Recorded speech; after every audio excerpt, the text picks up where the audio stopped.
আসসালামাইকুম। এই যে ছেলেটা দেখতেছেন, এই যে ছেলেটা দোকানদার, এই যে ছাতার নিচে এই যে দোকান, এই যে দেখেন আশেপাশে এই ছেলেটা আজকে 4-5 দিন ধরে আমি অসুস্থ হয়ে বিছনায় পড়েছি, সারা দেশব্যাপী আপনারা জানেন। মানে এই ছেলেটার কাছে তো আসি না, প্রতিদিনই 1-2 করে আসতাম, দেখা সাক্ষাৎ হইতে যাইতে আইতে।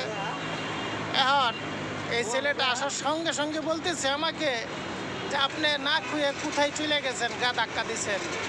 আমি বুঝলাম না, আইসি পর থেকে উনি মানে আমার এত ভালোবাসে, এত ভক্ত সে আমার, আমি বুঝতেছি না সে কোন ধরনের কথা টথা বলতেছে। এক জায়গায় গেলেও তো কয়ে যা মানুষে, আপনি তো আমার কয়েও গেলেন না, না কয়ে কোথায় গেলেন। এই দেখেন আপনাদের মুখ ওই অন্ধকারে বৈশা রইল, এই যে পুরীর ফ্লাইওভারটা আছে, ফ্লাইওভারের নিচে, হ্যাঁ 300 মিটার মধ্যে। এই যে এই ছেলেটা বলতে সে এতদিন কই আসছিলেন আপনি, আমি যে অসুস্থ ছিলাম উনি তো আর বুঝে নাই।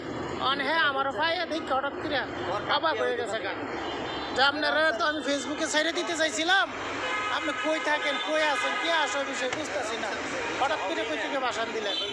আজকে শরীরটা ভালো লাগলো তাই আমি বললাম যে একটু 300 মিটার ঘুরে আসি না। এই ঘুরতে এই দোকানটার মধ্যে, এই ছেলের দোকানটার মধ্যে আমি বসে চা খাই আর কি ইনশাল্লাহ। আর উনি এমন হঠাৎ করে আমার দেখে অবাক হয়ে গেছে।